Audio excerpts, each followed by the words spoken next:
भावना करने वाली लीला पूर्वक पंचम लाल गाने वाली शत तनाव की अंगियों का प्रागट्य करने वाली कर्मों से द्रवित होने वाली कटि प्रदेश में मेखला करधनी कलगम मधुर वाली तथा चरणों से प्रेमामृत श्री राधा ही उनके द्वारा अर्पित सुंदर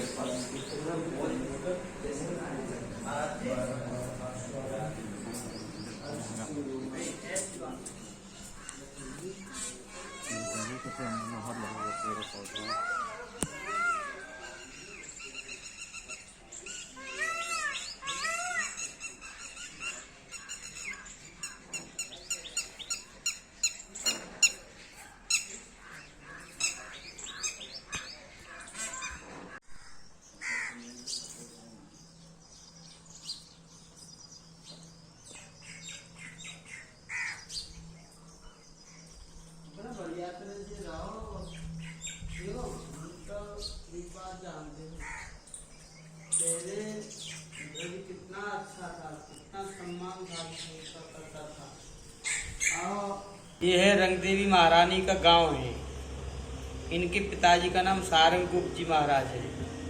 तो उनको एक दिन भविष्यवाणी हुआ कि यहाँ पे कुंड खुदवाओ। पास में यहाँ पे रंग कुंड है, रंग कुंड के नाम से जाना जाता। उसमें शिवलिंग न करा था। भोले बाबा पार्वती में ये दोनों जुड़मा। तो ये छोटा सा मंदिर है यहाँ पास में। तो नित्य कर्म से सेवा करते थे भोले बाबा की। सारंगगुप्त जी महाराज जल चढ़ाते थे, देते थे। तो भोले बाबा ने सपना दिया, आपके यहाँ दिव्य कन्या राधा रानी की सखी रंगदेवी आपके यहाँ जन्म लेगी, तो उनका लालन पालन अच्छी तरह से करना, तो उसमें आपका कल्याण होगा। तो इसी प्रकार से सपना दिया, ऐसे ही उन्होंने अपनी लाली का अच्छी तरह से पालन किया। तो ये रंगदेवी महारानी कौन है? जो प्रिया लाल, प्यारी और लाल दोनों मिलकर के उनका जो हृदय का अनुराग, अनुराग माने प्रेम जो उमड़ा, तो प्रेम से प्रकट हुई रंगदेवी महारानी। अनुराग माने रंग, अनुराग माने लाल रंग होता है, प्रेम रंग हो गया। तो इससे रंगदेवी महारानी का प्राकट हुआ। तो रंगदेवी महारानी अनेक प्रकार से आप सेवा करती हैं। प्रथम सेवा चमर सेवा ढोलाती है। प्रिया पीतम पर कुर्बाणम हरिराज को परी सदा श्री रंग देवी बनी। तो और एक स्वरूप से जो प्यारी जी की जो नथ है, नथ के स्वरूप में रंगदेवी महारानी विराजमान है प्रिया जी के अंदर। और जो श्री जी की जो कांति है, राधा रानी की जो कांति है, गौर वर्ण है, वो रंगदेवी महारानी है। रंगदेवी महारानी ही कांति स्वरूप में श्री जी के में अंग अंग में व्याप्त है।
राधा रासबिहारी लाल। अच्छा। और स्थान का नाम नौबाड़ी चौबाड़ी, गांव डाभारा। इसी गांव का सखी तुंग बिच्चा, अच्छा। जो बिना बाजार है ना, तो तुंग बिच्चा सखी भी रोज क्रियापिकम को बिना बजाते सुनाते रोज। अच्छा। बाबा ये सखी कौन सी है? और पास में जो है रंगो देवी जन्मभूमि राकोली, अच्छा। वहाँ भी सखी विराजमान है। एक सखी को सेवा में मन नहीं लगता है, इसलिए हर मंदिर में दो दो सखी रहते हैं। विराजमान। तो नीचे जो विराजमान है वृंदा देवी, अच्छा। तुलसी महारानी।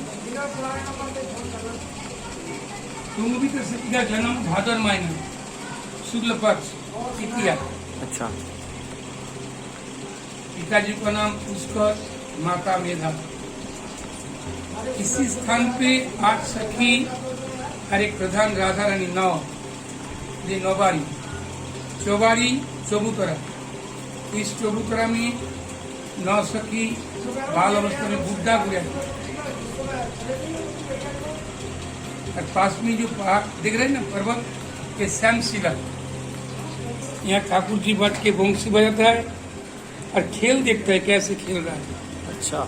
सखिया आज भी वो शिला श्यामवरण है जहाँ ठाकुर जी बैठते हैं। सामने एक कुंड है, रतन कुंड। राधा रानी अपना हाथ से रतन का खेती किया। नंदगांव में है अच्छा। मोती कुंड, अच्छा। जहाँ कृष्ण भगवान अपना हाथ से मोती को खेती की। हाँ, वो लिटिल कृष्णा हाँ जी। पिक्चर में भी दिखाते हैं। तो नंद बाबा, एक बार विश्वान बाबा नंद बाबा को एक मोती का हार दिया, अच्छा। लाला को उपहार स्वरूप। तो कन्हैया क्या किया, मोती मांग लिया बाबा के पास, फिर वहाँ जाके खेती कर दिया। तो बाबा बोले लाला वो हार कहाँ है? बोले बाबा वो तो खेती हो गया। अरे बोले मोती खेती? बोला जाओ देखो, जाके देखे मोती मोती। तो नंद बाबा भी विश्वान बाबा के रतन का हार लिया। अच्छा। बोला लाली को उपहार से। तो राधा रानी वो हार ले लिया। अच्छा। बोला बाबा वो हार तो मेरा है ना? बोला ले। तो लेके वो क्या किया कि टाफारा गांव में खेती कर दी। रतन का खेती। तो दूसरा दिन विश्वान बाबा बोले लाली वो हार कहाँ है? बोला बाबा टाफारा गांव में खेती कर दिया। रतन खेती होता है कभी? बोला जाओ देखो, जाके देखे रतन ही रतन। बोला वो मोती वो सेकता है, मैं कमी क्या हूँ? हाँ, तो मैं भी कॉम्पिटिटिव। मोती हम कम थोड़ी हैं। तो ही रतन की। राधा रानी। जय जय श्री राधे। जय श्री राधे।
स्वर्णाचल पर्वत है, सुदेवी सखी का गांव है।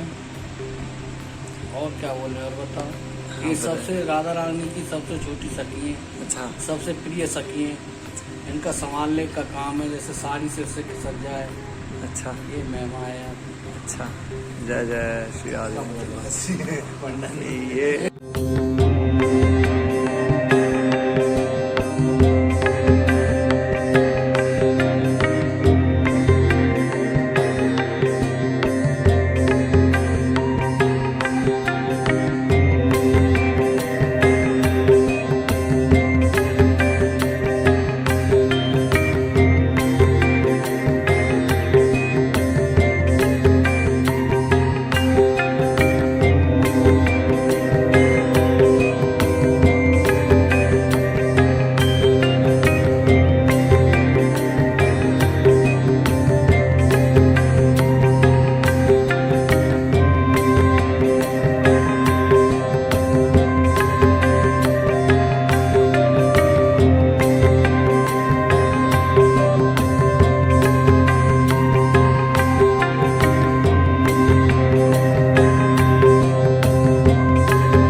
वृंदावन जी।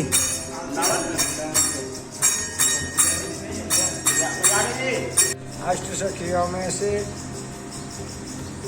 करेला गांव की चंपकलता सखी हैं। उनकी सेवा, दूध से मिठाइयाँ बनाना और रसोई बनाने में वो निपुण थी। ब्रज की गुणलताओं की रखवाली उनके जिम्मे थी। मिट्टी के दादाजी के लिए खेल खिलौना बनाना और ब्रज की रसोई बनाने में ब्रज की गुणलताओं की रखवाली और रसोई 8 प्रकार के वो होते खटरस, उनको बनाने में सब निपुण थी। सब सेवा करती थी रसोई की। और यहाँ के आचार्य थे घमंड देवाचार्य जी, हरिदास देवाचार्य जी के 12.5 शिष्यों में से एक घमंड देवाचार्य जी थे। रमणीक स्थान देखकर इन्होंने यहाँ पर तपस्या की। ठाकुर जी ने, जुगल जोड़ी सरकार ने उनको दर्शन दिया और आज्ञा दी, आप गांव से ब्राह्मणों के बच्चे लो, राधा कृष्ण बनाओ, मेरी रासलीला का प्रचार प्रसार करो। भगवान ने अपना मुकुट दिया, रात का दी अपनी चंद्रिका दी। इनको बच्चों के सिर पर धारण करोगे तो समझना हम ही खेल रहे हैं। बच्चों को सुतई लीलाओं का ज्ञात होता चला जाएगा। बच्चों के अंदर हमारा आवेश आएगा। उनसे तो भगवान ने घमंड देवाचार्य जी से तो बात की और ब्राह्मणों को सुपने में आदेश दिया कि एक साधु आपसे बच्चा मांगने के लिए आएगा, उससे मना मत करना, बच्चे दे देना। सुबह होते ही ये ब्राह्मणों के पास गए, उनसे बच्चे मांगे, उन्होंने दे दिए। यहाँ लाकर बच्चों का श्रृंगार किया। ठाकुर जी के दिए हुए मुकुट बच्चों के सिर पर धारण किए तो बच्चा अंतर ध्यान हो गए, अलूप हो गए। बाबा घमंड देव जी घबरा गए, बताओ ब्रजवासी ब्राह्मणों को बच्चे कहाँ से वापस करूँगा, कैसे ठाकुर जी की लीलाओं का प्रचार प्रसार होगा। और कोई सहारा नहीं मिला। समाधि लगाकर भगवान के भजन पर बैठे। दोबारा भगवान प्रकट हुए। भगवान से कहा, महाराज आपके आदेश के अनुसार मैं ब्रजवासी ब्राह्मणों के बच्चे लाया, लाकर यह श्रृंगार किया, आपके दिए हुए मुकुट पहनाए तो बच्चा अंतर ध्यान हो गए, अलूप हो गए। बताओ ब्रजवासियों को बच्चे कहाँ से वापस करूँगा, कैसे आपकी लीलाओं का प्रचार प्रसार होगा। जो बच्चे अलूप हो गए थे ना, वो ठाकुर जी ने प्रकट किए। फिर यहाँ पर रास हुआ, जिस पर आप संत भगवान बैठे हुए हैं। ये ठाकुर जी का प्रथम रासलीला मंडल है। भगवान ने लीलाएं यहीं से स्टार्ट की। रास हुआ, फिर ठाकुर जी की आज्ञा हुई, प्रचार प्रसार का काम यहाँ के ब्राह्मणों को सौंपो, जगह जगह जाके प्रांतों में प्रचार करेंगे। तो ब्राह्मण देवता मंडली बनाकर MP दतिया डिस्ट्रिक्ट में ले गए थे। दतिया वाले राजा बोले, जैसे कृष्ण भगवान ने काली नाग जमुना के अंदर से नहा था ना, उसी प्रकार हमको नागनाथ के दिखाओ, नहीं हम आपको जेल में बंद कर देंगे। आप हम फैलाते बोलते। ब्राह्मणों को हड़काया तो ब्राह्मण घबरा गए, सोचने लगे हम तो ठाकुर जी की आज्ञा से प्रचार के लिए निकले, ये राजा क्या कह रहा है। तो उदास होकर बैठे थे। पहले ऐसे छोटे छोटे बच्चे ठाकुर जी बनाते थे। वो बच्चे बोले, आप क्यों उदास हैं, आप क्यों उदास हैं। उन्होंने बताया, लाला ये राजा बोल रहा है जैसे कृष्ण भगवान ने काली नाग जमुना के अंदर से नहा था ना, उसी प्रकार हमको नागनाथ को दिखा देंगे, जेल बंद कर देंगे। आप चिंता मत करो, राजा से अभी जाके बोलो कि आज नागलीला ही होगी। ब्राह्मण ने जाके बोल दिया कि महाराज आज नागलीला होगी। तो राजा ने जो सर्प करते हैं ना, सपेरों को बुला के अपने तालाब में बहुत बड़ा सर्प छुड़वाया। रासलीला हुई। रास बिहारी भगवान ने खेलते खेलते उस तालाब में गेंद गिर दी। श्री रामा सखा की गेंद थी, उन्होंने अपनी गेंद मांगी, उनसे छुड़ा के तालाब में कूद दिए। वो 3 घंटा तक नहीं निकले। देखने वाली जनता भी रोने लगी, राजा भी रोने लगा, पश्चाताप करने लगा, अरे हटकर के मैंने बड़ी गलती की, ये तो ब्रह्म हत्या, बाल हत्या, डबर हत्या हो गई। 3 घंटा के बाद में जैसे जमुना जी के अंदर से कालीनाथ को नाचकर भगवान कालीनाथ के ऊपर जमुना जी से बाहर निकले थे ना, उसी प्रकार राज बिहारी भगवान उस सर्प को नाचकर उसके ऊपर तालाब के पानी से बाहर निकले। तो राजा ने खुश होकर अपने जैसे महल बन रहे थे यहाँ पर महल बन रहा है और राजबिहारी भगवान के लिए 5.25 किलो का सोने का मुकुट बनवा के भेंट में दिया। वो मुकुट अब भी है, मथुरा लॉकर में जमा है। उत्तर भादव लगत पार की पूर्णिमा आती है जिससे पितरपक्ष चालू होते हैं ना पूर्णिमा से, जी जी। उसी पूर्णिमा को आता है प्रशासन के साथ, उसे पहनकर ही महाराज ले जाएंगे। अच्छा, जय जय। बोलो राजबिहारी भगवान की जय। चंपक लता सखी की जय। जय जय श्री राधे श्याम।